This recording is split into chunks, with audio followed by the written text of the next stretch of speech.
말씀은 구약 성경 요엘 2장 12절부터 32절까지의 말씀을 봉독하겠습니다. 구약 성경 1271면입니다. 요엘 2장 12절부터 말씀을 32절까지 봉독하겠습니다. 여호와의 말씀에 너희는 이제라도 금식하고 울며 애통하고 마음을 다하여 내게로 돌아오라 하셨나니 너희는 옷을 찢지 말고 마음을 찢고 너희 하나님 여호와께로 돌아올지어다. 그는 은혜로우시며 자비로우시며 노하기를 더디하시며 이내가 크시사 뜻을 돌이켜 지하 내리지 아니하시나니 주께 혹시 마음과 뜻을 돌이키시고 그 뒤에 복을 내리사 너희 하나님 여호와께 소제와 전제를 드리게 하지 아니하시는지 누가 알겠느냐. 너희는 시온에서 나팔을 불어 거룩한 금식일을 정하고 성회를 소집하라.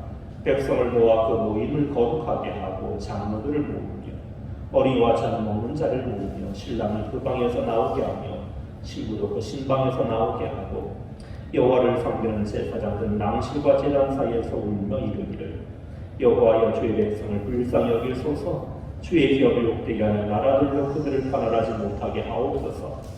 어찌하여 이방인으로 그들의 하나님이 어디 있느냐 말하게 하겠나이까 할지어다. 그때 여호와께서 자기의 땅을 극진히 사랑하시어 그의 백성을 불쌍히 여기실 것이라. 여호와께서 그들에게 응답하여 이르시기를 내가 너희에게 곡식과 새 포도주와 기름을 주리니 너희가 이로 말미암아 흡족하며 내가 다시는 너희가 나라들 가운데에서 욕을 당하지 않게 할 것이고 내가 북쪽 자를 너희에게서 멀리 떠나게 하여 메마르고 적막한 땅으로 쫓아내리니 그 앞에 부대는 동해로 그 뒤에 부대는 서해로 들어갈 것이라. 상한 냄새가 일어나고 악취가 오르리니 이는 큰 일을 행하였음이니라 하시니라. 땅이여 두려워하지 말고 기뻐하며 즐거워할지어다. 여호와께서 큰 일을 행하셨음이로다. 들짐승들아 두려워하지 말지어다. 풀이 싹이 나며 나무가 열매를 맺으며 무화과 나무와 포도나무가 다 힘을 내는도다. 시온의 자녀들아 너희는 너희 하나님 여호와로 말미암아 기뻐하며 즐거워할지어다.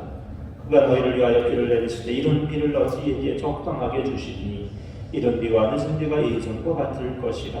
마당에는 밀이 가득하고 거기는 새 포도주와 기름이 넘치리로다. 내가 전에 너희에게 보낸 큰 군대 곧 메뚜기와 눈치와 황충과 팥중이가 먹은 햇새로 너희에게 갚아주리니 너희는 먹되 풍족히 먹고 너희에게 놀라운 일을 행하신 너희 하나님 여호와 이름을 찬송할 것이라. 내 백성이 영원히 수치를 당하지 아니하리로다. 그런즉 내가 이스라엘 가운데 있어 너희 하나님 여호와가 되고 다른 일을 의가 없는 줄을 너희가 알 것이라. 내 백성이 영원히 수치를 당하지 아니하리로다. 후에 내가 내 영을 만민에게 부어주리니 너희 자녀들이 장래 일을 말할 것이며 너희 늙은이는 꿈을 꾸며 너희 젊은이는 이상을 볼 것이며 그때 내가 또 내 영을 남자와 여종에게 부어줄 것이며 내가 이적을 하늘과 땅에 베푸리니 곧 피와 불과 연기이동이라. 여호와의 크고 두려운 날이 이르기 전에 해가 어두워지고 달이 핏빛같이 변하느니와 누구든지 여호와 이름을 부르는 자는 구원을 얻으니 이는 나 여호와의 말대로 시온산과 예루살렘에서 피할 자가 있을 것이며 남은 자 중에 나 여호와의 부름을 받을 자가 있을 것임이니라. 아멘. 이 본문의 말씀을 제가 몇 달 전에 이미 선포한 적이 있습니다. 근데 제가 왜 이 본문을 다시 선택했냐면 26절과 27절에 말씀하시는 내 백성이 영원히 수치를 당하지 아니하리라는 말씀 때문에 그렇습니다. 지금 하나님의 백성들이 어떻게 수치를 당하는지를 잠깐 동영상을 통해 먼저 보도록 하겠습니다. 방금 보신 영상은 광주광역시에서 일어났던 일입니다.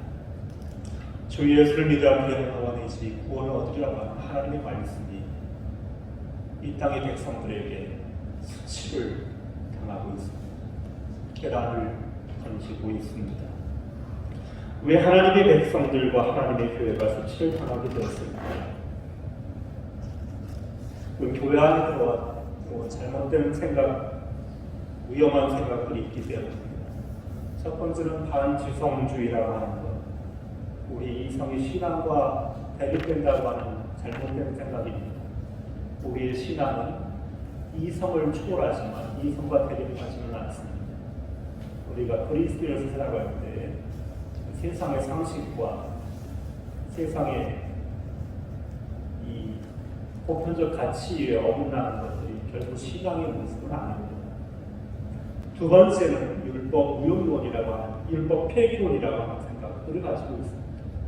도덕 무용론으로 발전되는 건데 예수 믿으면 천국 가 도덕과 우리 윤리와는 우리는 상관이 없다라고 착각을 하는 겁니다. 그러나 우리 믿음의 선배들은 결코 율법을 폐기해야 하는 율법이 필요 없다라고 주장하지 않습니다. 루터도 칼빈도 웨슬리도 그리고 우리 복음의 선배들 성경을 보고 읽었던 모든 분들도 하나님의 말씀 중에 율법은 도덕법으로서 여전히 유효하다고 가르친 거예요. 우리가 이 땅을 살아갈 때 하나님 주신 말씀을 붙들고 도덕과 윤리가 필요한 거예요. 예수 믿는 게 도덕과 윤리는 아니지만 예수 믿는 그리스도인이 세상의 이성과 지성과 도덕과 윤리를 지켜가며 살아가는 게 중요한 것입니다. 필요한 것이죠. 세 번째는 지나친 비현실주의 그런 겁니다. 이 모든 것이 결국 그 얘기인데 우리는 세상 속에서 살아가고 있다는 걸 잊지 말아야 합니다. 세상 속에서 우리가 하나님의 백성으로 어떻게 살아갈 것인가를 생각해야 돼요. 세상은 변하고 있고 그 변하는 세상에 맞춰 변하지 않는 하나님의 말씀을 어떻게 전하며 드러낼 것인가를 생각해야 하는 것이죠. 오늘 지금 우리는 코로나 바이러스라고 하는 위기의 상황을 겪고 있습니다. 요에서가 쓰여졌던 이 메뚜기 떼의 재앙과 비교할 수 없는 거예요. 사실 이 메뚜기 떼의 재앙이 더 심각했던 거예요. 많은 사람들이 굶어 죽었거든요. 오늘도 굶어 죽는 사람들이 많이 있습니다. 지금 이 순간에도 굶어 죽는 사람들이 있습니다. 우리 주위에도 있습니다. 더 이상 견디지 못하고 굶어 죽었던 영양실조에 걸려 죽어간 시인, 가난한 시인들의 이야기가 우리의 주위에 있습니다. 코로나 바이러스가 퍼지면서 아까 보았던 수치를 당하는 모습들이 등장했어요. 그 선교회는 목사 안수를 받았다는 것 자체가 불분명한 사람에 의해서 IEM 선교라고 하는 선교단체는 목사 안수를 받았다는 것 자체가 상당히 의심스러운 불확실한 사람에 의해서 만들어진 단체입니다.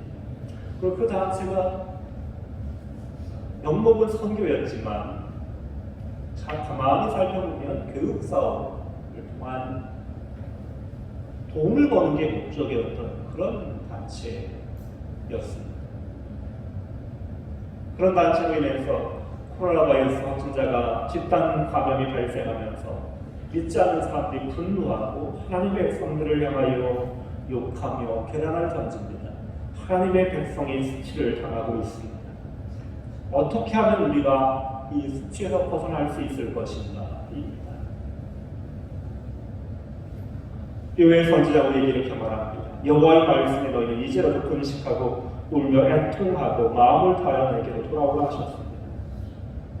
여러분, 신명기 기자가 말하는 것처럼 마음을 다하고 뜻을 다하고 힘을 다하여 하나님을 섬기고 있습니다.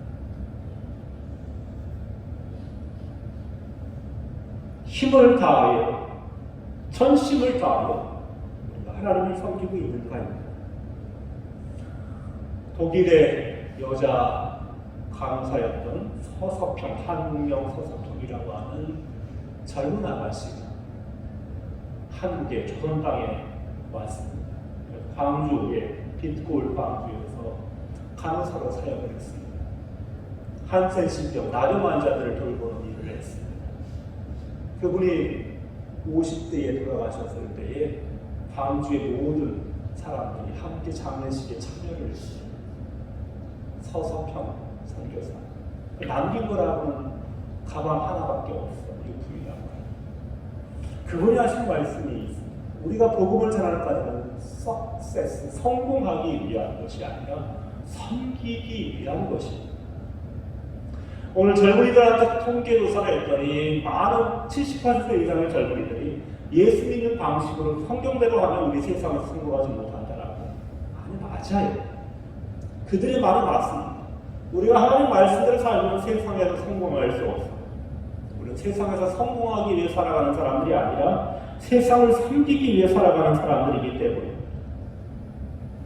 늘 말씀드리지만 가장 무서운 종교는 우리나라의 가장 큰 종교는 대학교고 가장 무서운 이데올로기는 먹고 사는 집이라고 제가 여러 차례 말씀을 드렸어요.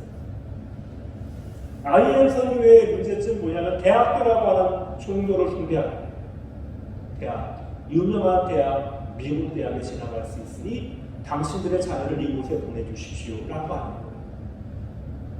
그들의 목적이 뭐예요? 세상에서 성공할 수 있다고 하는 것이죠. 세상의 성공을 추구하는 백성들은 수치를 당하는 겁니다. 예수 그리스도를 따르는 백성들이 세상의 번영과 성공에 휩쓸리게 되면 우리는 수치를 당하게 됩니다. 그러나 우리가 성공이 아니라 섬김을 택한다면 우리는 수치를 당하지 않게 될 겁니다.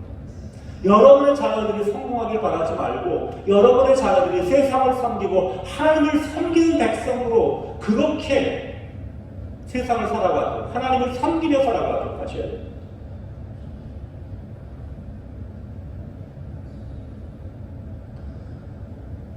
제 나이가 되니까 학교 고향을 가면 고향의 학교 앞에 프레카드가 붙여져.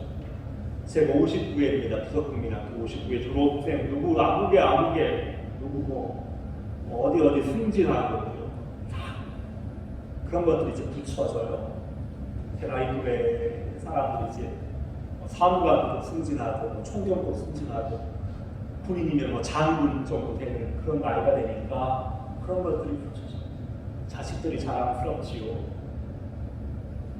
저는 참 좋다고 생각해요. 자식들 자랑하고 싶다. 무엇을 여러분 자랑하시려고? 나의 자녀들이 어떤 삶을 살아가는 걸 자랑하시겠어요? 내 자녀가 성공을 위해서 달려왔는지 아니면 섬김을 위해 살아왔는지를 생각해 보십시오. 우리가 영원학교로 돌아가겠다고 하는 말은 이제 세상의 사람들이 추구하는 성공지향적인 삶이 아니라 섬김을 위한 삶을 살아가겠다고 하는 거예요. 그래서 성자 프란체스코라고 하는 성자가 있습니다. 성인이 있어요. 이 사람이 엄청난 대부의 아들이에요. 이 아들이 엄청난 돈을 물려줄 테니까 사업 아버지의 일을 가업을 이어가 큰 부자가 되기를 원하는데 그 모든 것들을 다 내려놓고 다 모든 것을 나누고 자기는 수도자의 삶을 살겠다고 하니까 이 아버지가 기치고 살짝 들러듯이 그래가지고 어떻게 했냐면 아들 있는 방에 아주 예쁜 미녀를 구해다가 옷을 홀라당 벗겨가지고 들여보냈어요. 그렇게 아들을 유혹해서 파괴하게 하는 거지. 타락시켜서 하게 하는. 나중에 이 사람이 모든 것들을 다 내려놓고 자기 모든 소유를 다 팔아나눠주고 성자의 삶을 살아가지요. 근데 우리 거꾸로 되는 것 같아요. 어느 순간 이게 거꾸로 돼서 예수 믿고 잘 먹고 잘 사는 게 목적이 되어버린 희한한 세상에 살고 있는 거예요. 그렇게 되면 우리는 수치를 당합니다. 마음을 찢고 하나님께로 돌아오라고 하는 이야기. 하나님의 은혜의 성품, 하나님의 은혜의 복음 아래에 우리가 들어가야 되는 것이죠. 하나님의 은혜의 복음, 값없이 커져주신 그 은혜의 복음, 그리고 세상에 그리스도의 복음을 전합니다. 너희는 섬김을 받으러 온 것이 아니라 섬기러 왔다라고 하는 그 말씀을 따라 세상을 섬기며 살아가는 겁니다. 우리는 낮은 자리에 있어도 괜찮은 겁니다. 예수 믿는 사람은 이 세상에 지체 높은 사람이 아니라 지체가 낮은, 신분이 낮은 사람에 속해 있어도 괜찮은 겁니다. 아무 문제가 되지 않습니다. 부하려고 애쓰지 말라고 하셨기 때문에 바울께서 말씀하셨기 때문에 우리의 자녀들이 정직하게 살다가 가난한 게 더 나은 겁니다. 그러나 하나님께 일용할 걸 채워주실 거니까 걱정하지 마세요. 안 굶어 죽어요. 하나님이 약속하신 일용할 양식을 채워주실 거니까 걱정하지 마시고 함께 나누시면 됩니다. 그래 하나님의 백성으로 거룩하게 살아가는 것이 더 아름다운 것. 어떤 것이 더 가치 있는 겁니까? 어떤 것이 더 고배로운 것입니까? 불의한 삭스를 누리며 이 세상의 부귀영화를 누리는 것은 잘 사는 게 아니라 잘 못 사는 거 아닙니까? 잘못 사는 거. 잘 사는 게 있고 잘못 사는 게 있는데 잘못 사는 것과 잘 사는 걸 왜 구분을 못해요? 잘 사는 건 하나님께 번제보다 순종을 기뻐하신다고 하나님의 말씀을 따라 순종하는 삶을 살아가는 거지. 형식적인 제사에 만족하며 이렇게 예배 드렸으니까 됐어. 그러면 세상에서 불의한 모습으로 살아가는 게 아니라 하나님이 말씀하신 대로 상한 심령을 가지고 이 세상이 불의함으로 상한 심령을 가지고 하나님 말씀을 어떻게 하면 내가 순종할까? 그걸 기다리며 바라며 살아가는 게 잘 사는 거지. 잘 살아야 됩니다. 여러분의 자녀들이 잘 살아야지.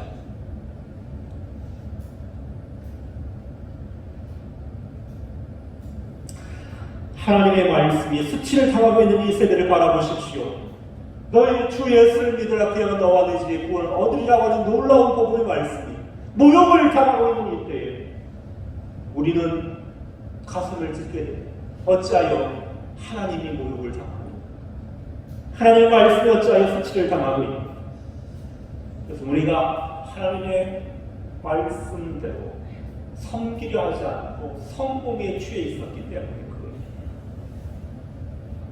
우리가 하나님께로 돌이키면 하나님은 어떻게 우리에게 은혜를 도래하시냐면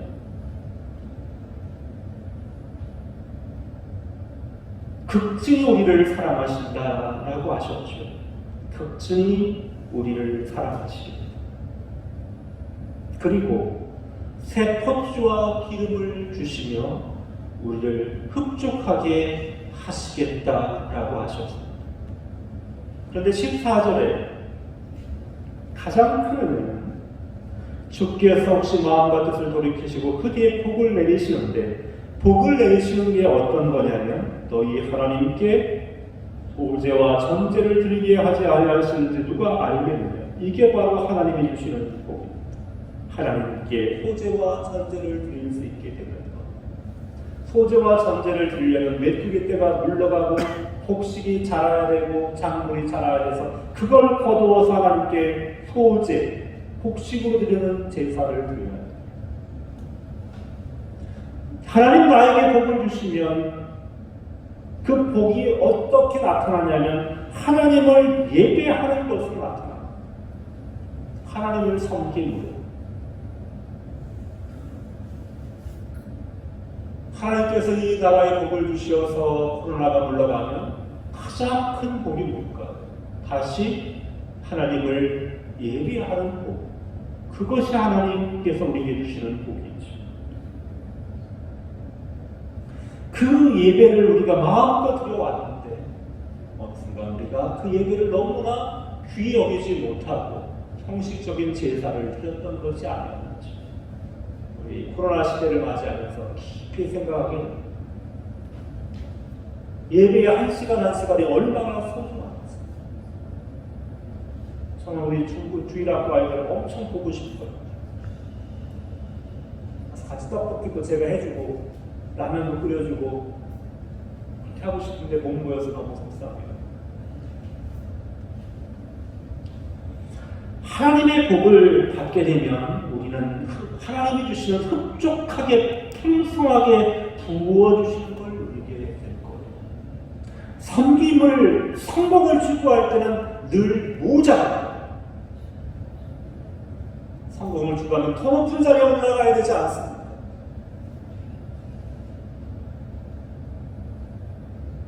장군이 되면 한 단계 한 단계 더 올라가야 되죠. 사장이 되어야 돼요. 더 회장이 되어야 돼요. 더 많은 부를 누려야 돼요. 더 많은 것들을 소유해야 돼요. 흡족함이 없잖아요. 성공을 위해 살면, 그러니까 섬김을 위해 살면 넘쳐나게 됩니다. 넘쳐나게. 5,000명이 굶주려 있을 때에 광해에서, 베스레 광해에서 남자만 5,000명에 2만 명 넘는 그 백성들, 거기서 자기 혼자만 먹으려면 그거 가지고는 너무 부족해요. 맛도 없어요. 그거는. 그러나 너희가 먹을 것을 주라. 주님께서 가져와라. 나누어 주라. 하나님이신 예수님의 말씀에 순종하며 예수님이 시키는 대로 섬기기 위해서 가져와라. 갖다 드리고 나누어 주라. 나누어. 제자들이 섬김의 삶을 선택했을 때는 다 배불리 먹고, 제자들도 배불리 먹고, 남은 광주리가 12광주리가 남으니 제자들에게도 흡족한 은혜가 됩니다. 섬김의 삶을 살면 내게 부족함이 없으리로다 라는 고백을 할 수 있게 됩니다. 여호와는 나의 목자시니 내게 부족함이 없으리로다. 부족함이 없음을 알지만 성공을 향해 살면 늘 부족한 것. 더 위로 가야 되고 더 많이 가져야 됩니다.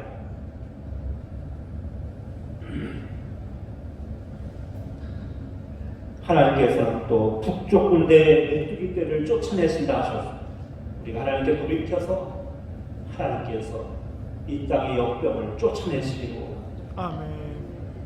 유럽의 모든 패스트가 물러나기까지 135년이나 걸렸어요. 흑사병이라고 쥐가 옮긴 패스트균 때문에 사람들이 새카맣게 죽어갔어요. 유럽 인구의 5분의 1이 죽었어요. 이 코로나 바이러스가 언제까지 우리와 함께 할까요? 135년? 아니면 감기처럼 예수님 오실 때까지 쭉 그럴 수도 있겠네요.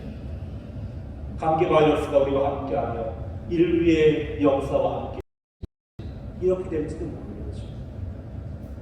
아니면 우리가 없앴던 홍역, 천연두와 같이 우리가 없앨 수도 있겠죠. 어떻게 될지 아무도 몰라요. 과학자들은 비관적인 감기처럼 이렇게 함께할 것이다. 그렇게 생각해요. 백신을 맞고 치료제를 개발하고 그렇게 하죠. 우리가 해야 될 일은 지금 우리가 마음을 찢고 하나님께로 돌이켜서 하나님의 교회와 하나님의 백성들 수치를 당하지 않도록 살아가야 하는 겁니다. 동네 마을 사람들이 이 교회에 돌멩이 던지고 계란 던지고, 우리 교회는 그럴 일이 없겠지만 그렇지 않은 교회들이 있어요. 반지성주의를 고집하고 율법 무용론을 주장하고 비현실적인 세계에 갇혀있는 사람들이 자기들 하고 싶은 대로 하다가 세상의 사람들한테 수치를 당하는 모습을 보여주고 있습니다. 다시 우리가 하나님께로 돌아가면 여호와 이름을 찬양하게 될 것이며 하나님 백성 수치를 당하지 않게 될 것이며 하나님의 영을 부어주실 것이라 라고 하셨습니다. 결론은 이것이죠. 우리가 마음을 다하여 하나님을 섬기며 하나님의 섬김을 택하며 하나님의 영이 우리에게 부어질 것이다 라고 하는 것입니다. 그때 내가 나의 영을 남중과 여중에게 부어줄 것이다. 하나님의 영의 부음을 받으면 하나님의 영을 하나님의 영에 우리가 기름 부음을 받으면 우리는 장래를 바라며 꿈을 꾸며 이 세상을 보게 됩니다. 여러분들은 다 늙은이고, 저도 옛날 나이로 치면 늙은이에요. 지금은 청춘이죠. 지금은 청춘이에요. 지금 나이로 치면 60부터가 인생의 시작이니까 저는 아직도 청춘인데 여러분들은 여기 늙은이들이에요. 그러나 하나님의 영이 부음받으면, 영의 부음받으면 꿈을 꾸게 될 것이라 하셨습니다. 여러분 남은 여생 꿈꾸시며 살아가세요.